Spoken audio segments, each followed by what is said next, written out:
Senhores, algumas notícias de Chainsaw Man. Liberdade criativa do mapa parece estar sendo reduzida. Chainsaw Man não entra no top 10 japonês aí dos animes. Isso é bem preocupante, vocês vão entender hoje por quê. Além disso, a gente tem pessoas da equipe de Oreimo, né, que foram presas aí por crime sexual, digamos assim. E também, Kanojo Okarishimasu também trazendo pra vocês aí notícia a respeito. E ainda, não para por aí não, gente. Kimetsu no Yaiba pode ter novidades pra vocês aí nessa edição ainda. Não sai daí não. Sim, senhores, sejam muito bem-vindos. Quanto tempo? Aproveitando o feriado, todo mundo de boa na lagoa, trazendo pra vocês as notícias quentinhas de anime, sempre com o apoio do portal animeunited.com.br. Senhores, aproveitem para deixar aquele like que ajuda demais. O YouTube nerfou de novo o alcance dos vídeos, então depende de vocês aí, deixando aquele like e, claro, comentando. Comenta qualquer coisa, batata, Chainsaw Man, bunda da máquina, sei lá. Faz alguma coisa. Valeu? Vamos lá então? Vamos conferir aqui as notícias, começando com Fire Force, né? O autor do Soul Eater do Fire Force aí pode cancelar sua aposentadoria. Ele que tinha dito que ia se aposentar, mas, né, durante a participação num festival lá na Itália, o Atsushi Okubo, né, autor do Soul Eater do Fire Force, os caras perguntaram pra ele, é mesmo o seu último trabalho? E daí ele respondeu, é verdade, eu disse isso, mas agora estou pensando melhor.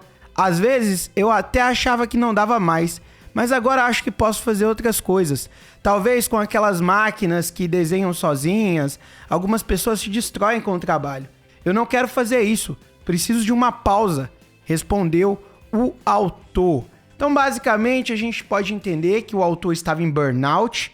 Ele se encheu de trabalho, assim como o Eiichiro. Imagina a pressão que é o Eiichiro ali para poder fazer o One Piece. E a partir daí, ele pensou melhor, ele só estava precisando de um tempo, esfriar a cabeça, novos horizontes, novas obras provavelmente, e a partir daí, né, divertir a gente, entreter a gente com mais uma obra peitástica gloriosa que só o nosso querido autor sabe fazer. Fico muito alegre aí com essa notícia. Me agrada bastante saber que ele pode voltar aí então pra gente. Muito bacana mesmo. E agora vamos cortar aqui com Chainsaw Man. Chainsaw Man não consegue entrar no top 10 de audiência no Japão. Oi? Como assim? É Chainsaw Man? Boku no Hero e Spy Family passou na frente de Chainsaw Man para vocês entenderem. O motivo disso? Vocês vão entender agora. Segue aqui o fio para vocês. O Serviço Japonês de Video Research publicou a lista, né, com as classificações mais altas para a semana do dia 10 de outubro ao dia 16 de outubro. A lista inclui nomes aí bastante conhecidos, regulares, como Sazae-san, Chibi Maruko-chan, Detetive Conan, e destacam também novas estreias da temporada atual, como Boku no Hero, a sua 6ª temporada, Spy Family, né? E claro, a gente tem aí uma notícia muito bizarra.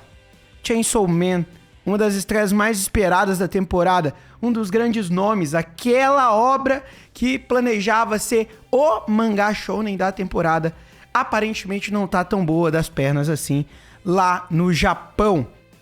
Então quando a gente vê aí Boku no Hero Academia, Spy Family figurando entre os principais e a gente não vê Chainsaw Man, a gente fica bem preocupado, tá? A gente fica bem preocupado com essa nota geral, com essa busca que ela procura do povo. Eu não sei se é porque o anime talvez tenha um apelo mais adulto e as crianças, os adolescentes ajudam a movimentar esse mercado, mas fato é que essa lista, tudo bem, é uma lista de consumo na TV, mas lá no Japão, o mercado do Japão tem um peso gigante para essas obras darem certo ou não. E aparentemente não é o que a gente está vendo aqui, não está dando certo. Pelo menos não para o público japonês, eles não estão tendo interesse em consumir essa obra. Não está no top 10, então.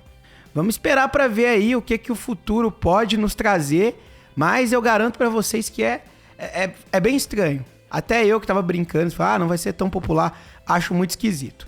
Ainda falando em Chainsaw Man, o plano do MAPPA era manter toda a liberdade criativa. O produtor de animação comentou sobre esse processo de produção aí e disse que a editora Shueisha compartilhou, né, uma entrevista aí com o Keisuke Seshino, que é o produtor da animação do MAPPA, e na entrevista a editora perguntou sobre os aspectos dos bastidores da produção, né? E porque o MAPPA decidiu financiar 100% dos custos aí do próprio bolso desse anime, né? Ao invés de usar o método do comitê de produção, no qual várias empresas vão financiar aí o custo. De nossa parte, eles tinham em mente fazer isso daí. É uma versão animada. Vocês podem ver que realmente tem muita qualidade. O bagulho é foda pra caralho. E eles discutiram, pensando que se eles financiassem 100% o projeto, de maneira que fazia tudo o mais fiel possível ao mangá, o público ia gostar, não ia ter censura, não ia ter nada disso. Mas o que é que rola?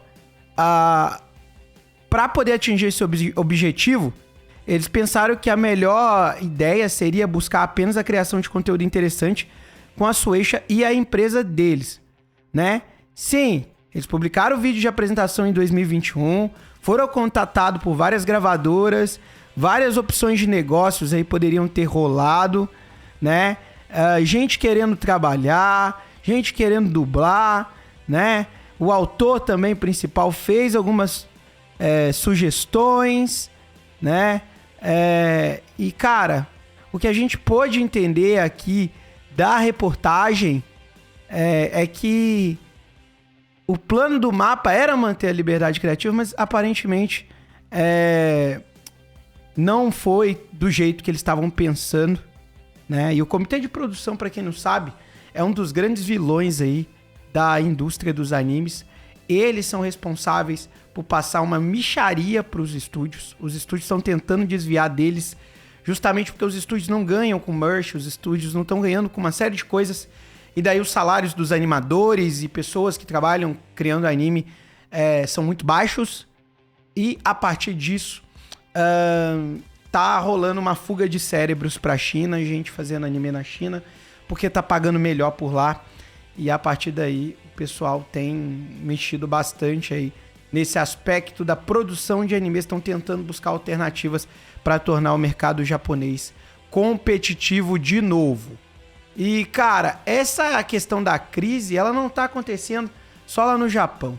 A crise do Netflix também pode afetar muito negativamente a indústria de anime, né? O foco parece estar no momento nos longas. Eu não sei se os longas deveriam ser o foco, mas essa crise de assinantes da Netflix aí, né? O serviço está tendo cada vez menos assinantes em todo o mundo, né? Tá fazendo a empresa aí meio que deixar de se interessar pela produção de projetos de anime lá no Japão.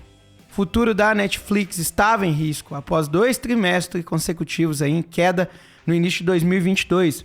O resultado desse terceiro trimestre, né, mostraram uma mudança de tendência com um aumento de 2,4 milhões de assinantes aí.